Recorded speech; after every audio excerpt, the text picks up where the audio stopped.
Hi. Hey, before we get into my latest video, I just want to quickly mention how grateful I am to all of you who have taken the time to reach out to me and to Colleen with your messages, emails, cards, gifts, personal visits, and food. People brought over food over the past couple of months. Your expressions of concern and compassion for Colleen's well-being as we make this breast cancer journey together are truly overwhelming, and we thank you. I can't give you an update as to how she's doing. Surgery went well back in October. Her recovery was a little rough at first, but she pulled through, no problem, and after a couple of weeks, she even went back to work. We just passed the halfway mark in her daily radiation therapy, 23 treatments, and its cumulative effects, I say, are starting to catch up with her a bit. Other than the skin burn and that accompanies the therapy, she's lost her appetite a bit and her stamina. She gets fatigued easily. I have to keep after her to make sure that she tries to pace herself and not do too much. But she still goes to school every day, pops over to the hospital for her treatment, and goes right back to work. When I know what she really wants to do is just come home and take a nap. But she's too conscientious of a person to do that. The school has been very supportive and flexible with her schedule as well, and we're fortunate that we have the wonderful Door County Cancer Organization, DoorCan, who's been very generous with financial support, and also the Sue Baldwin Breast Cancer Fund, local organizations stepped up to provide financial aid to offset what the insurance and unpaid time off doesn't cover. Another reason why we live here, we just love the people. So just again, a huge thank you to all of you for your concerns, your care, your positive vibes, your prayers. It's all appreciated, and it seems to be having the desired effect, so please keep them coming. All right, thanks again, and now on to the video.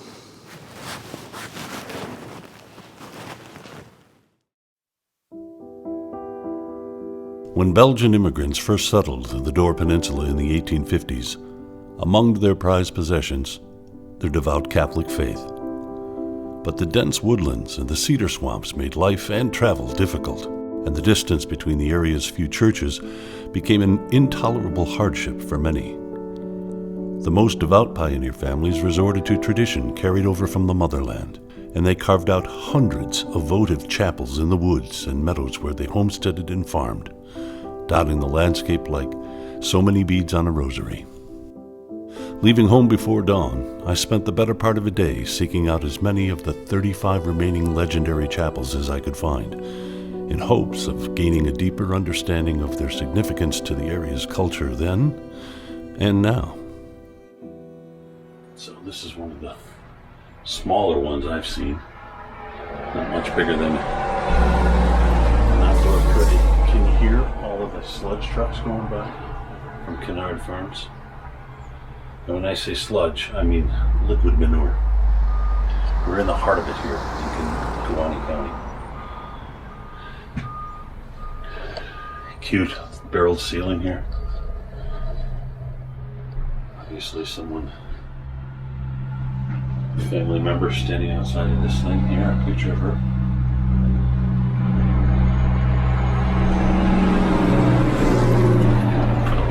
All right, on to the next.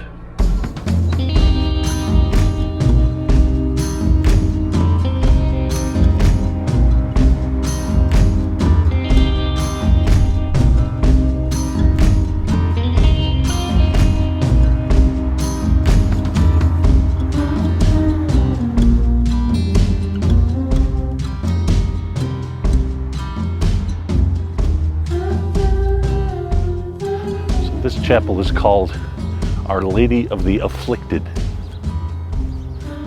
See the name written in Belgian there.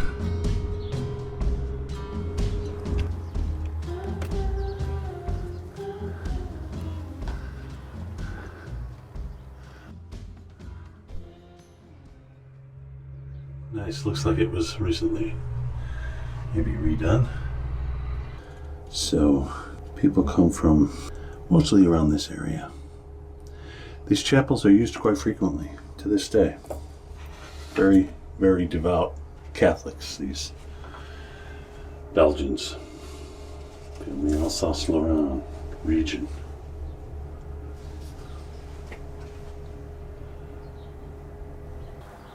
All right. Yeah.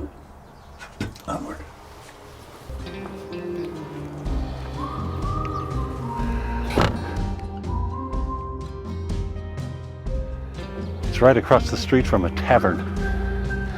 I wonder if that's why they call it of the Afflicted.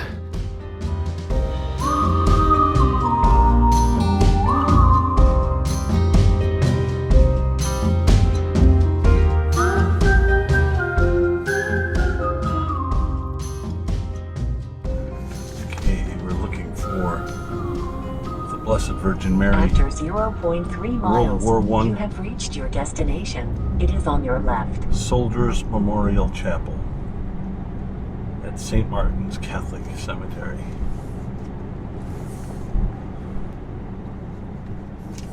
This looks like it might be it. St. Martin's Cemetery. You have reached your destination. It is on your left. No, it's not. There's nothing here. There's nothing here.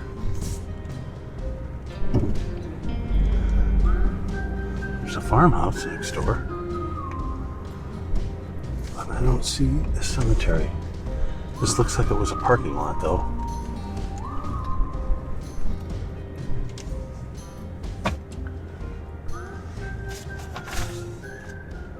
It says it's here.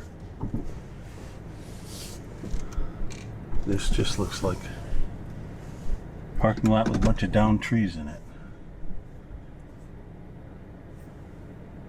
That might be a path. That's a path. I'll bet it's up there.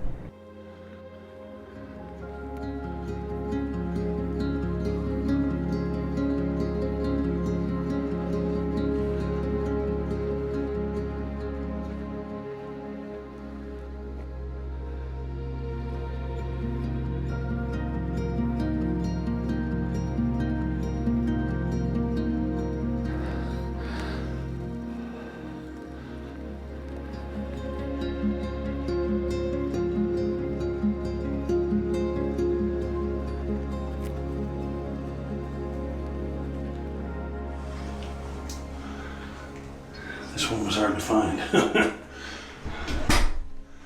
In a cemetery. Through the woods. I love the color, this blue that they paint these walls. When I was a kid at Santa Maria del Popolo Parish in Mundelein, where I grew up, the chapel was painted this color. Must be very popular. I wonder if it's called Chapel Blue. Oh, look at here. We got the boss, the man in charge here. That's the Bishop of Green Bay Archdiocese.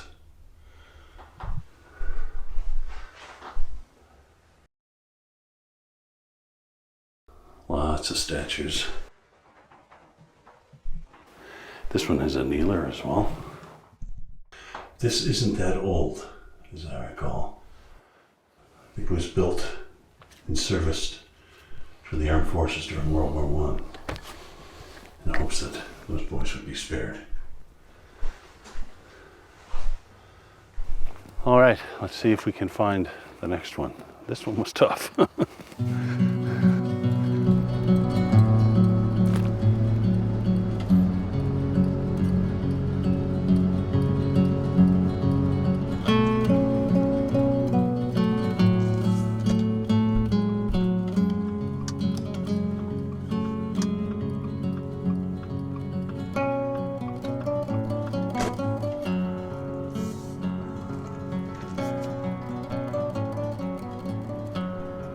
Supposed to be right there.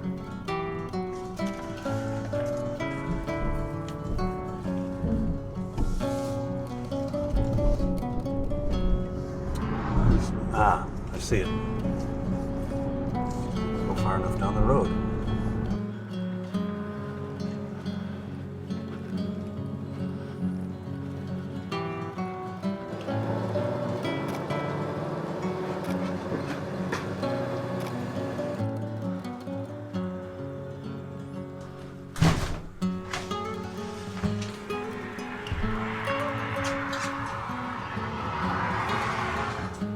Oh, wow.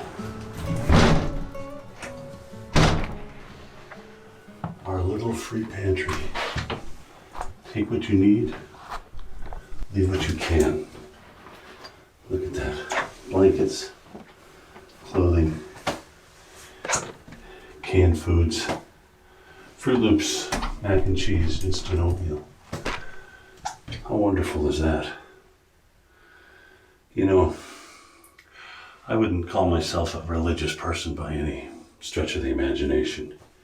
Yeah, I fell away from the Catholic Church a long time ago. And I don't fault anyone who has a strong faith and practices their faith. I admire that. That's a tremendous quality that people have. That said, there are far too many who don't practice what they preach. And that to me is troublesome, is worrisome. I just noticed this here too. There's a rosary hanging here. It says, "This is for you, if you need one." How thoughtful is that? How absolutely wonderful is that? There's always a devotion to Mary in all of these chapels. You know, this is a wonderful place to sit and rest and reflect. And, you know, I do love these chapels here in the southern part of Door County and in Kewaunee County, a little bit of Brown County, because they represent a huge part of the culture and the history here. I mean, these chapels, again, we have that chapel blue color. You know, some of these go back 5 and 6 generations, and in the same families, and they keep them up, they keep them maintained, and they welcome people. These things are open, many of them are open 24 hours a day, 7 days a week, 365 days a year, and they're always welcoming. And I can appreciate that. People that would go to that length to help, intercede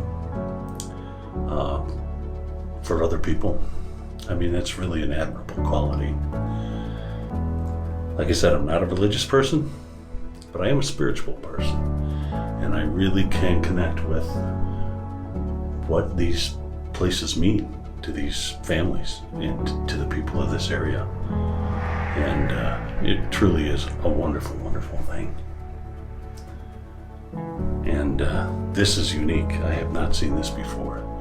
Our little free pantry. How extraordinary is that? Wonderful people. It's good to know that there's still so much good in this world that people will do for others. All right. Let's move on.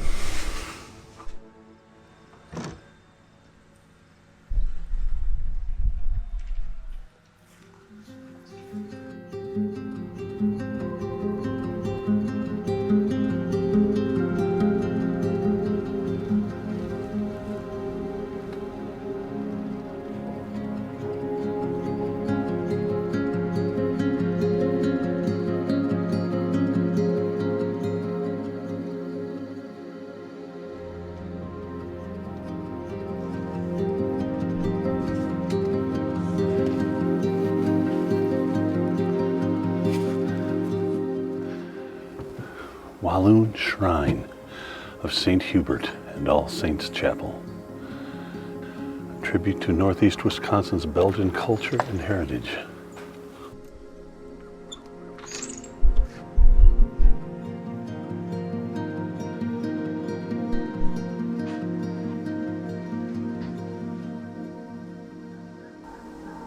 Stations of the Cross.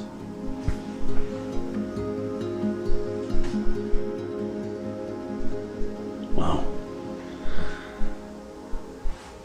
Smells funny in here.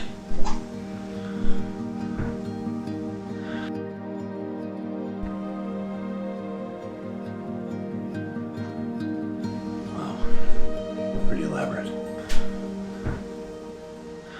Wonder who this guy is.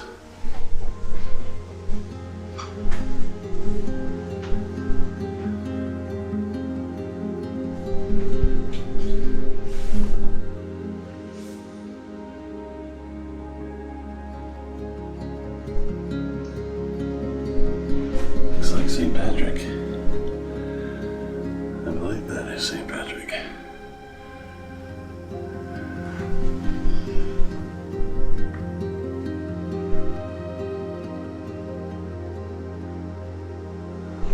Lots of statues of Mary. All of these.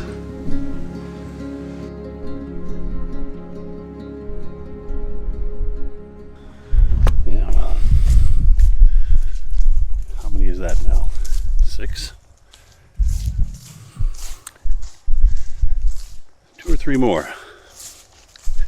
And then I think we'll call it a day.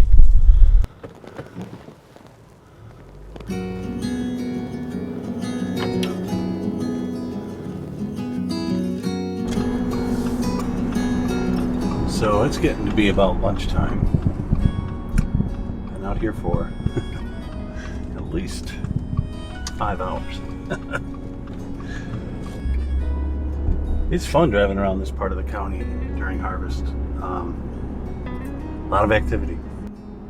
Am I on the right road? No. I gotta swing around here.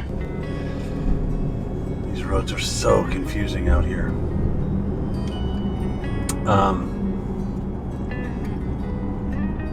There's an old dairy stand. They serve burgers and soft serve and all of that. Not too far from here. The place has been around as long as I have. 1955, I think it was founded. And it's in the town of Dykesville. You heard that right. Dykesville.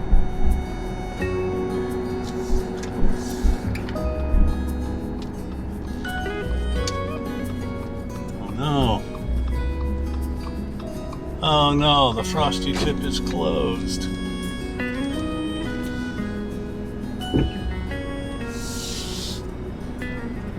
Praise for a frosty tip.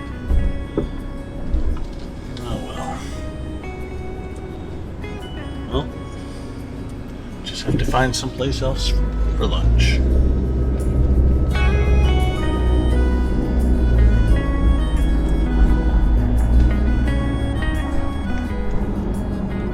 And we're going to stop for some lunch at a unique diner called the Belgian Delight.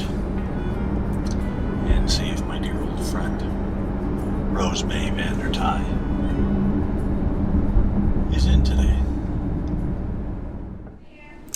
Yeah, so Rosemary isn't in today. Tuesdays. She usually takes off. Quietest I've ever seen this place at lunchtime. 2 people at the counter and that's it.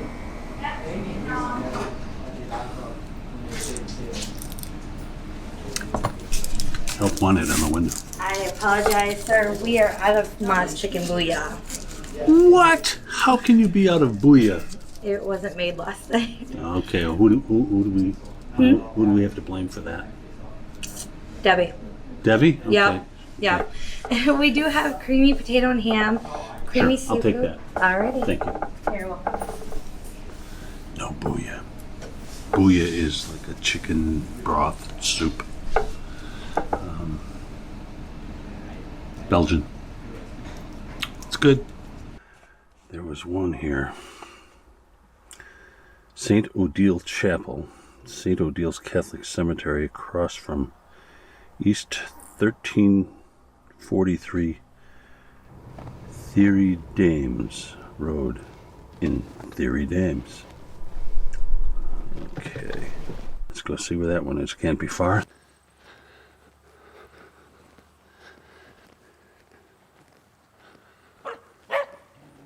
Hi, pup. Hi. Hi. It's okay. You're okay. Hi. Hi. Hi. How are you? Huh? Where's Mom and Dad, huh?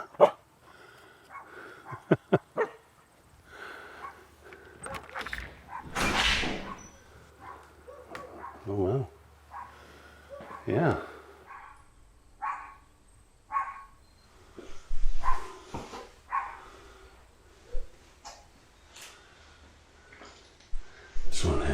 pews.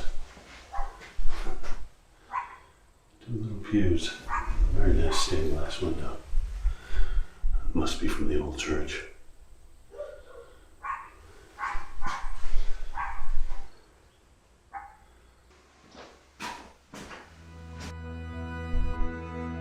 It had been a long day.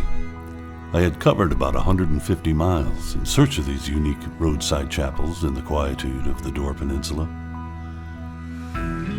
And as I descended the terraced slopes of the Niagara Escarpment toward the bay, I thought about how welcoming these chapels must have been to the beleaguered 19th century travelers, and how fortunate we are to still have them with us today, welcoming this weary traveler. Though each is unique in its design, materials, and construction, under their gabled roofs their differences are far fewer than their similarities, and they remain lovingly cared for by the descendants of the original families who built them, and whose names are cemented with reverence into the beams and mortar, along with the sweat of their brow, faith in their hearts, and pride in their ancestral heritage. And although I was eager to return home, I knew my journey would not be complete without one final stop, the Destree Chapel of St. Odile in Gardner. Again, the guest book. A lot of people visit here. This is probably the most famous of the roadside chapels. A lot of folks from Bayfield, Wisconsin, Missouri, Illinois.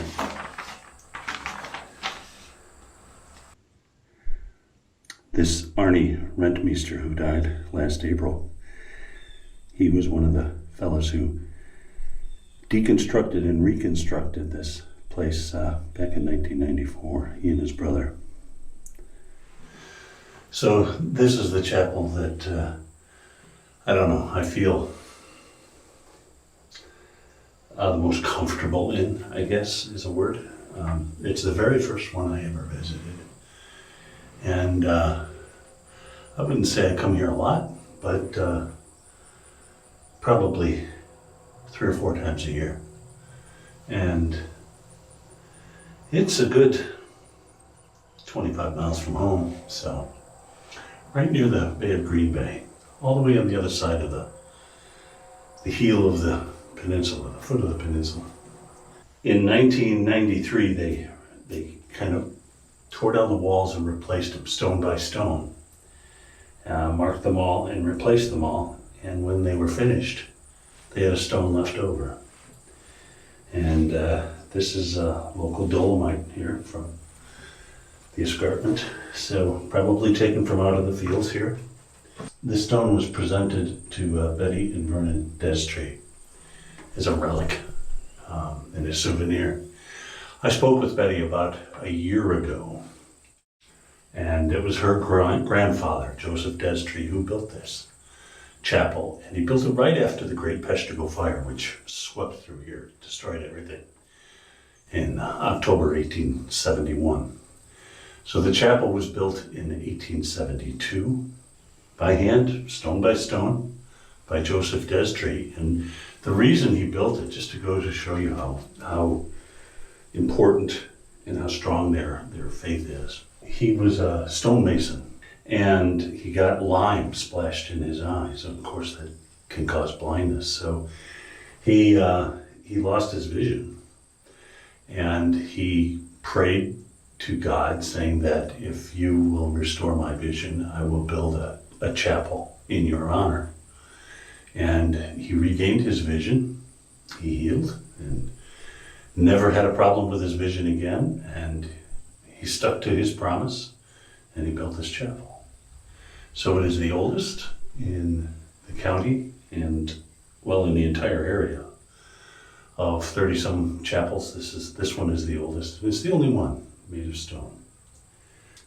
Dedicated to Saint Odile, who is the patron saint of eyesight, apparently. I like coming here. It's a quaint spot, very quiet compared to many of the others. It's on a dead-end road. far off the highway. So that's it for this week's adventure. I thank you for joining me today. It was fun. Beautiful fall day, about 63 degrees outside, sunny skies. At any rate, I will put the photos up now so you can take a look at some of the photos that I took of these chapels. What did we get to? 7 or 8 of them today. There were a couple I couldn't find, and one that was closed, or moved. I'm not sure which, but I couldn't find it. Okay, so until next time, please take care of yourselves, stay safe, and I'll see you down the road. Thanks for watching, everyone. Until next time, see you.